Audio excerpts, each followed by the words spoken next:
Bonjour à tous les abonnés qui ont contribué à ce que la chaîne Voyage Linguistique arrive à peu près à un peu plus de 1000 abonnés. Je vous remercie en mon nom et en nom de mon collègue pour votre dévouement. Et nous, de notre côté, nous allons tâcher de donner le meilleur de nous-mêmes. Notre but, c'est de faire parvenir à toutes les personnes désireuses comme je l'ai dit auparavant, de parfaire et de perfectionner la langue française, et évidemment de pouvoir, au cours de leur activité professionnelle, de se mettre en valeur. Donc aujourd'hui, nous allons passer à un cours suivant qui concerne les compléments circonstanciels. C'est un cours qui est très très important dans la mesure où on le retrouve par exemple quand il s'agit de dialoguer avec telle ou telle personne.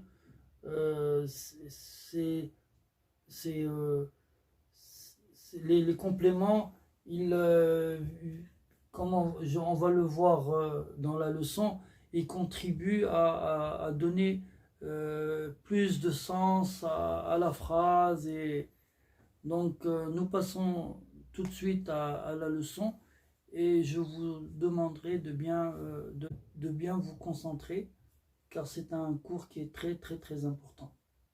Alors, à bientôt, on passe à la leçon.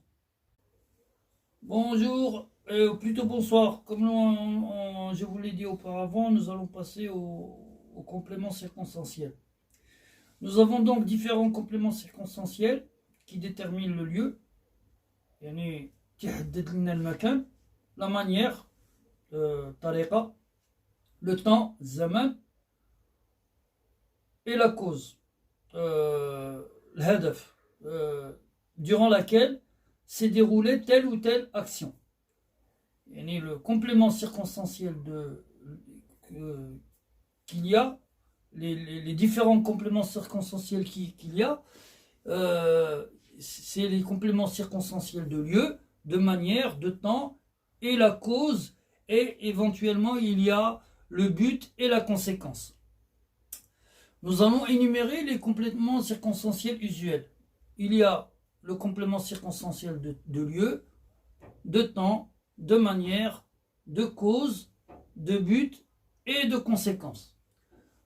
Donc on va commencer par des exemples.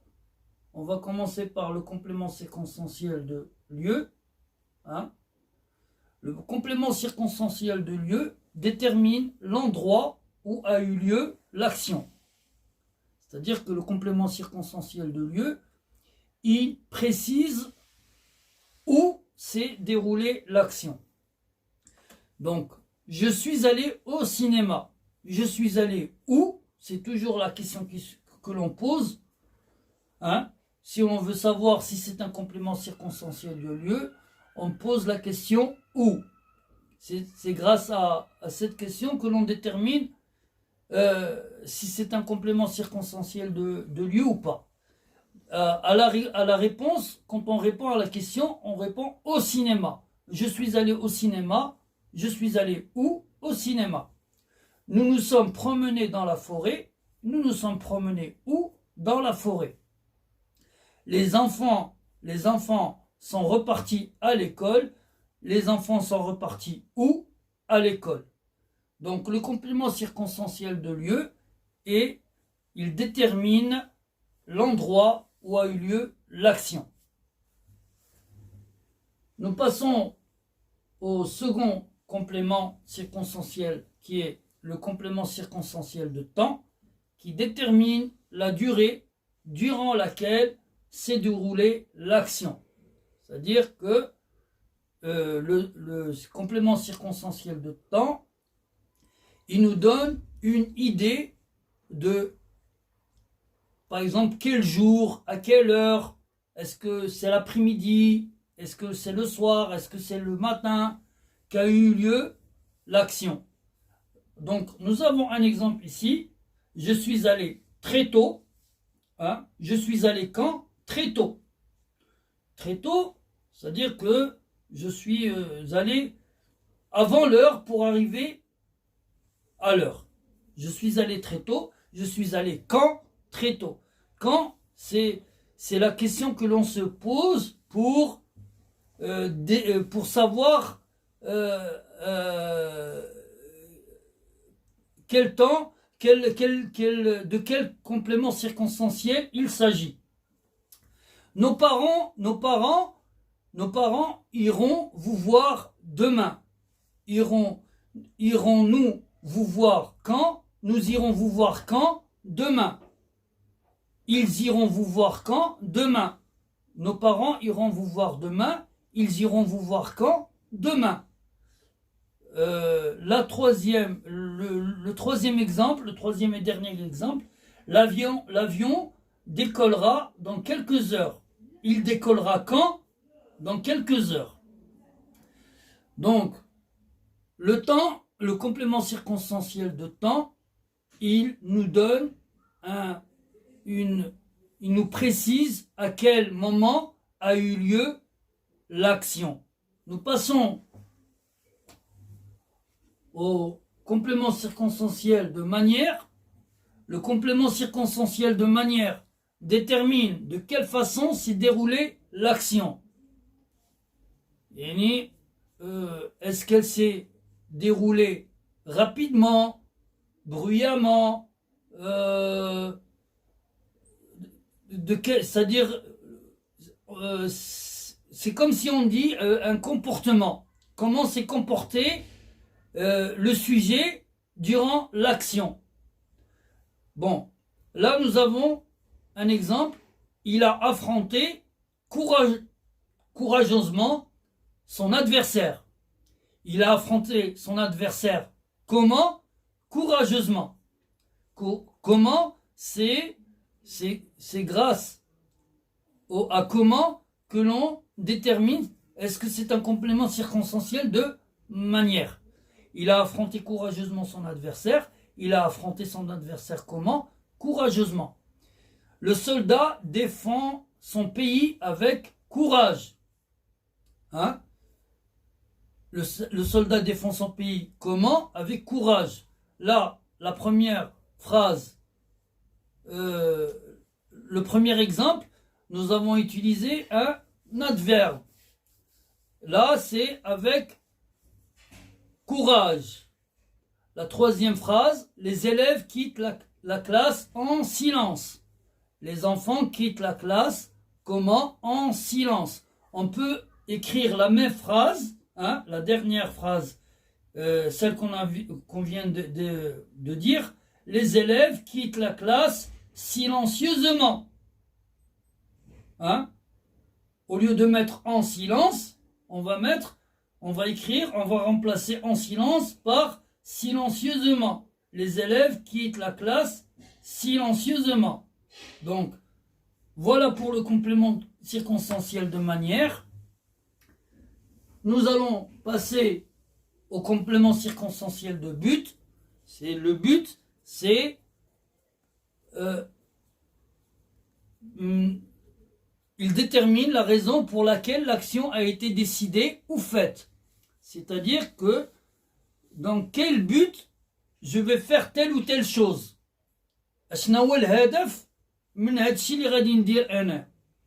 Il détermine la raison pour laquelle l'action a été décidée ou faite. Exemple, nous partons à l'aube afin d'éviter les embouteillages.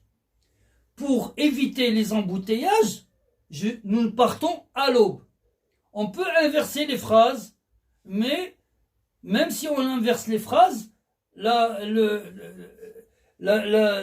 signification reste toujours la même. Alors, nous partons à l'aube afin d'éviter les embouteillages. Là, nous avons, je viens juste de le remarquer, nous avons deux compléments circonstanciels un complément circonstanciel de temps qui est à l'aube. Nous partons quand? À l'aube, afin d'éviter les embouteillages. Le but de notre départ à l'aube, c'est d'éviter les embouteillages. C'est un complément circonstanciel de but. Nous nous mettons à l'ombre du soleil. Nous nous mettons à l'ombre du soleil pour ne pas tomber malade. Là, nous avons aussi deux compléments circonstanciels.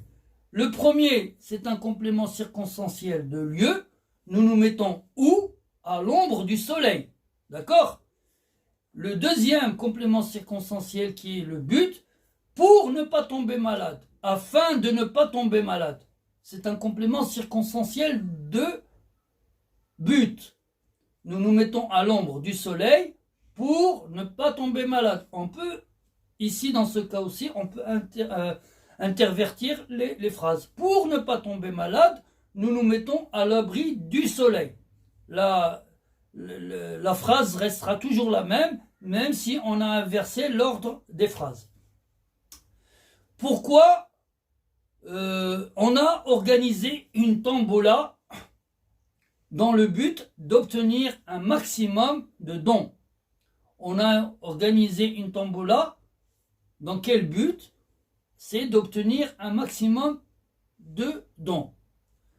Nous allons passer au complément circonstanciel de conséquence, qui est le contraire du complément circonstanciel. Nous allons plutôt passer au complément circonstanciel de cause.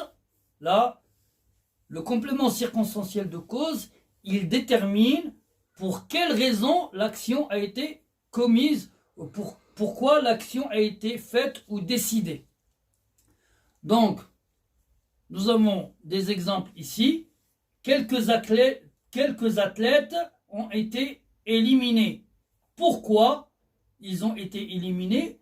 Parce qu'ils se dopaient. Car ils se dopaient. Complément circonstanciel de cause. Pour quelles raisons ont-ils été éliminés? Ils ont été éliminés car ils se dopaient. C'est le dopage. Quelle est la cause de l'élimination de ces athlètes? C'est le dopage. Vous vous êtes évanoui par manque d'oxygène. Pourquoi vous êtes-vous évanoui? C'est par manque d'oxygène. Quelle est la cause de votre évanouissement? C'est le manque d'oxygène. Complément circonstanciel de cause. La route est glissante à cause de la pluie tombée la nuit dernière. La route est glissante à cause de la pluie tombée la nuit dernière.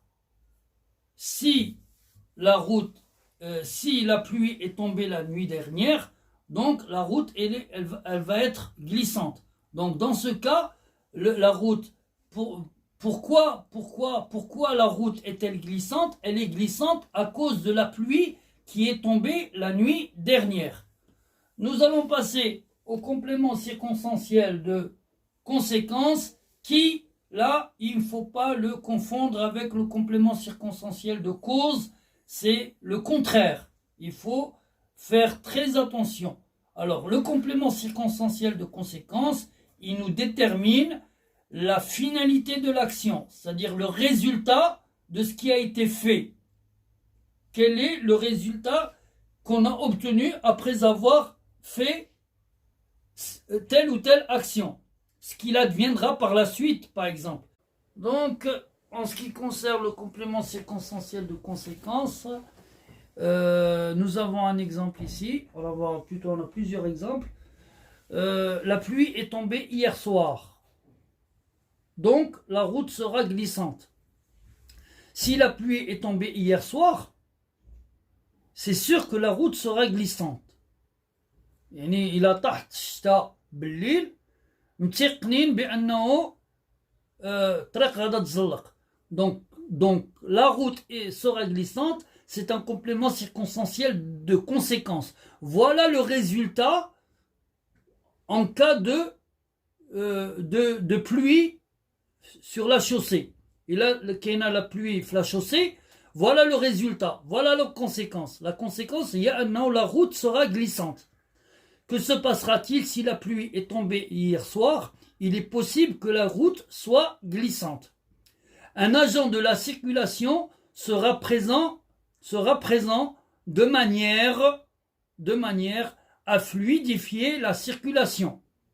Un agent de circulation sera présent pour qu'il puisse fluidifier la circulation. Si l'agent de la circulation il est présent, la circulation sera plus fluide. Voilà la conséquence. La circulation sera plus fluide. يعني الناس الطوموبيلات غادي يدوزو بواحد السرعة مزيانة de manière à fluidifier la circulation. Un agent de la circulation sera présent de manière pour permettre la fluidification de la circulation. يعني إلا كان الراجل الشرطي في الطريق الحضور ديالو تيسهل المرور ديال السيارات. Tu es très malade au point de ne plus pouvoir tenir debout. Si tu es malade, tu ne pourras plus tenir debout. Alors, si tu es malade, tu es très malade. Donc la conséquence de ta maladie, c'est que tu ne pourras plus tenir debout. Que t'arrivera-t-il si tu es malade? Tu ne pourras plus tenir debout. Voilà le résultat en cas de maladie. En cas de maladie, tu ne pourras plus tenir debout, tu ne pourras plus aller à l'école, tu ne pourras plus aller au travail, tu vas maigrir, tu vas dire la conséquence. Tu es très malade au point de ne plus pouvoir tenir debout. Donc, nous avons terminé avec les compléments circonstanciels. Il est possible, mais nous avons une phrase ici, une remarque. Il est possible qu'une phrase regroupe plusieurs compléments circonstanciels, tel qu'on peut le constater dans l'exemple suivant. L'avion a décollé ce matin de bonne heure, dans un bruit assourdissant de moteur. Dans cet exemple, nous constatons la présence de deux compléments circonstanciels. Le premier, c'est le matin. À quelle heure ou quand l'avion il a décollé? Il a décollé ce matin, qui désigne le temps durant lequel a décollé l'avion. Le second complément circonstanciel que l'on a, c'est de manière. De quelle manière a-t-il décollé? Il a décollé dans un bruit assourdissant de moteur. Dans un bruit assourdissant de moteur qui désigne la manière avec laquelle a décollé l'avion. Pour le second exemple, je ne pourrai pas partir ce soir car j'ai un rendez-vous le matin de bonne heure. Donc, je dois dormir tôt. Nous avons plusieurs compléments circonstanciels. Nous avons le premier qui est soir. Je ne pourrai pas partir quand? Ce soir. Ce soir, je ne pourrai pas partir, c'est pas possible. Nous avons le complément circonstanciel de cause qui est je ne pourrai pas partir ce soir parce que j'ai un rendez-vous. C'est un complément circonstanciel de cause. Le troisième circonstanciel qu'on a, c'est le complément circonstanciel de temps, car j'ai un rendez-vous quand? Quand est-ce que j'ai un rendez-vous? Le matin de bonne heure. C'est un complément circonstanciel de temps. Et nous avons le dernier complément circonstanciel qui est de conséquence. Si je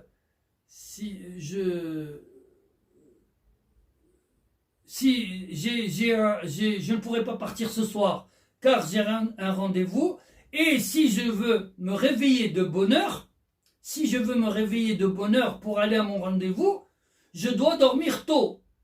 Donc, je dois dormir tôt. Alors, si je dors tôt, si j'ai un rendez-vous de bonheur, je dois, le lendemain, je suis obligé de dormir tôt. Donc, je dois dormir tôt. La conséquence, donc, nous arrivons à au dernier exemple. Je ne pourrai pas partir ce soir car j'ai un rendez-vous le matin de bonne heure, donc je dois dormir tôt. Puisque j'ai un rendez-vous le matin de bonne heure, je dois dormir tôt.